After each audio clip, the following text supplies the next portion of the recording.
ଆସନ୍ତୁ ଆଜି ଆଉ ଏକ ସୁନ୍ଦର ସ୍ଥାନ ଦେଖିବା ଡୁଡୁମା ଜଳପ୍ରପାତ। ଏଇ ଆମ ଟିମ୍ ଗାଡ଼ିରେ ବାହାରିଲୁ ଡୁଡୁମା ଜଳପ୍ରପାତ ଅଭିମୁଖେ। ଆଉ ଆଗରୁ ବହିରେ ପଢ଼ିଥିଲୁ, ଏବେ ପ୍ରତ୍ୟକ୍ଷ ଦେଖିବାର ସୁଯୋଗ ମିଳିଛି। ଆଉ ମାଛକୁଣ୍ଡ ନଦୀରେ ଏଇ ଡୁଡୁମା ଜଳପ୍ରପାତ ଅବସ୍ଥିତ। ଆଉ ଏବେ ଆମେ ଡୁଡୁମା ଜଳପ୍ରପାତର ଗେଟ୍ ପାଖରେ ପହଞ୍ଚି ଯାଇଛୁ।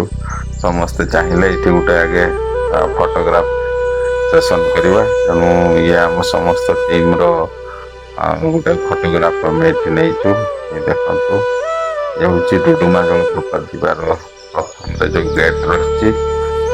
ଆଉ ଏଠି ସମସ୍ତଙ୍କର ଗୋଟେ ଗୋଟେ ଫଟୋ ଆମେ ନେଲୁ। ଏବେ ଏଇ ଯେଉଁ ସୁନ୍ଦର ପଥଟି ଦେଖୁଛନ୍ତି, ୟାରି ଦେଇକି ପ୍ରାୟ 300 ମିଟର ଖଣ୍ଡେ ଗଲେ ଆପଣ ଡୁଡୁମା ଜଳପ୍ରପାତର ଦୃଶ୍ୟ ଦେଖିପାରିବେ। ଦେଖନ୍ତୁ, ସେଇ ଟ୍ରାକରେ ଗଲାବେଳେ ମୁଁ ଦେଖାଉଛି ଆପଣଙ୍କୁ କେମିତି ଡୁଡୁମା ଜଳପ୍ରପାତ ଚାରିପଟେ ଯେଉଁ ପର୍ବତ ରହିଛି, ସେଥିରେ ଯେଉଁ ଘଞ୍ଚ ବନାନୀ କି ସୁନ୍ଦର ଦେଖାଯାଉଛି। ପ୍ରାକୃତିକ ସୁନ୍ଦର, ଶୋଭା ଅତି ସୁନ୍ଦର। ଆଉ ଏଇ ଯେଉଁ ପଥରେ ଯିବେ, ତାର ଚାରିକଡ଼େ ଆର୍ଟିଫିସିଆଲ ବାଉଁଶରେ ଏଇ ଯେଉଁ ବାଡ଼ ତିଆରି ହେଇଛି। ଜଣାପଡ଼ି ସତେ ଯେମିତି ବାଉଁଶ ଲାଗିଛି। ଏଇ ଡୁଡୁମା ଜଳପ୍ରପାତର କିଛି କିଛି ଦୃଶ୍ୟ ଦେଖାଗଲାଣି। ଆମେ ଆହୁରି ନିକଟକୁ ଯାଉଛୁ, ଯୋଉଠିକି ଡୁଡୁମା ଜଳପ୍ରପାତର ଦୃଶ୍ୟ ସମସ୍ତେ ଦେଖିଥାନ୍ତି। ଆଉ ଏବେ ଆମେ ସେଇଠି ପହଞ୍ଚି ଯାଇଛୁ।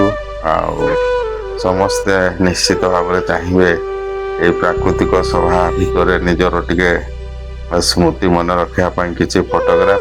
ତେଣୁ ଇଏ ହେଉଛି ଆମ ଟିମ୍ର ବିଭିନ୍ନ ଗ୍ରୁପର ଲୋକଙ୍କର ବିଭିନ୍ନ ପ୍ରକାର ଫଟୋଗ୍ରାଫ। ତାକୁ ମୁଁ ଏଠି ଟିକେ ସ୍ଥାନ ଦେଇଛି। ତା ସହିତ ଆପଣ ଡୁଡୁମା ଜଳପ୍ରପାତର ଏଇ ଯେଉଁ ହିମକାନ୍ତି ରୂପକୁ ଦେଖନ୍ତୁ। ମୁଁ ଡିଟେଲ ଭିଡ଼ିଓରେ ଦେଖାଉଛି କି ପ୍ରକାର ଜଳରାଶି ସେଥିରେ ଉଛୁଳିକି ପଡ଼ୁଛି। ଆଉ ନ ଦେଖିଲେ ସେଟା ଜାଣି ହେବନି। ଆସନ୍ତୁ ଦେଖିବା ସେଇ ହିମକାନ୍ତି ରୂପ ଡୁଡୁମାର। ଏଇଟା ଡୁଡୁମା ନଦୀର ଦୁଇ ପାର୍ଶ୍ୱ ଦୁଇଟି ପାହାଡ଼ରେ ଦୁଇଟି ପ୍ରପାତ ରହିଛି। ଏଇଟା ଟିକେ ସରୁଆ ପ୍ରପାତଟା, ଯୋଉଟା କି ଆମର ଶିମିଳିପାଳର ବରେଇ ପାଣି ଟାଇପର ଦେଖାଯାଉଛି। ଦେଖନ୍ତୁ କି ସୁନ୍ଦର ହେଇଛି।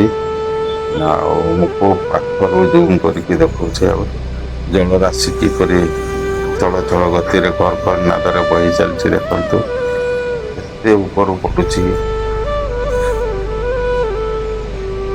ପାତ୍ର ଦୃଶ୍ୟ ଦେଖନ୍ତୁ କି ସୁନ୍ଦର ହେଇଛି। ଆଉ କେତେ ଜୋରରେ କେତେ ଉପରୁ ପଡ଼ୁଛି। ତା ମଝିରେ ମଝିରେ ଆମର ଯେଉଁ ଟିମର ଯାଇଛନ୍ତି, ସମସ୍ତେ ନିଜ ନିଜ କ୍ୟାମେରାରେ ବି ଫଟୋ ଉଠାଇବା ପାଇଁ ବ୍ୟସ୍ତ। ଆଉ ଇଏ ହେଲେ ଆମର ପାଣିଗ୍ରାହୀ ସାର୍, ତାଙ୍କର ଗୋଟେ ଖୁସିରେ ସିଏ ଡୁଡୁମା ଜଳପ୍ରପାତ ନିକଟରେ ତାଙ୍କର ଗୋଟେ ଫଟୋ ରଖିବା ପାଇଁ ଚାହିଁଛନ୍ତି। ଆଉ ଇଏ ହେଉଛି ଡୁଡୁମାର ମୁଖ୍ୟ ଜଳପ୍ରପାତ। ଏଇଟା ସେଇ ୱାଚିଂ ପଏଣ୍ଟରୁ ଡାହାଣ ପଟେ ଅବସ୍ଥିତ। ନଦୀର ଡାହାଣ ସାଇଡକୁ ଦେଖନ୍ତୁ କେତେ ଜୋରରେ ପାଣି ସବୁ ପଡ଼ୁଛି। ଆଉ ୟା ଦୃଶ୍ୟ ଅତୀବ ମନୋହର। ନ ଦେଖିଲେ ଆଖିରେ ଏଇଟା ଭାଷାରେ ବର୍ଣ୍ଣନା କରି ହେବନି। ପୁଣି ସମସ୍ତେ ସେଇଠି ଆମେ ମିଳିତ ଭାବରେ ଆଉ ଗୋଟେ ଫଟୋ ନେଇଛୁ ଡୁଡୁମାରେ। ହେଲେ ଆମ ବାରିକବାବୁ, ତାଙ୍କ ମିସେସ୍ ଚୈତାଳି ଦିଦି, ଆଉ ତାଙ୍କର ମଧ୍ୟ ଏଠି ଗୋଟେ ସ୍ମୃତି ରଖା ହେଇଛି। ଇଏ ହେଉଛି ଡୁଡୁମା ଜଳପ୍ରପାତର ଦୃଶ୍ୟ। ଆଉ ମୁଁ ଡିଟେଲ ଜୁମ୍ କରିକି ମୁଖ୍ୟ ଡୁଡୁମା ଜଳପ୍ରପାତ ବି ଦେଖେଇବି। ତାପରେ ଦେଖନ୍ତୁ, ଆଉ ଏଇ ଦେଖନ୍ତୁ କେତେ ସୁନ୍ଦର ହେଇଛି ୟାର ହିମକାନ୍ତି ରୂପ।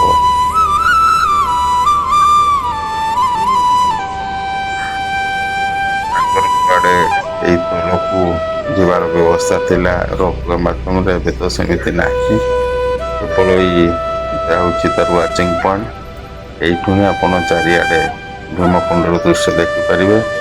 ଆଉ ଯେତେ ସବୁ ଭିଜିଟର୍ସ ଯାଇଛନ୍ତି, ସମସ୍ତେ ଦେଖିବା ସହିତ ୟାର ଫଟୋ ଉତ୍ତୋଳନ କରି ରଖିଛନ୍ତି। ଏଇଟା ବାମ ପଟରେ ଯେଉଁ ଦେଖେଇଥିଲି, ସେଇ ପ୍ରପାତର ଦୃଶ୍ୟ, ଯେଉଁଟା ମୋତେ ବହୁତଟା ସିମିଲିଆର ଲାଗୁଛି ବରେହି ପାଣି ସହିତ।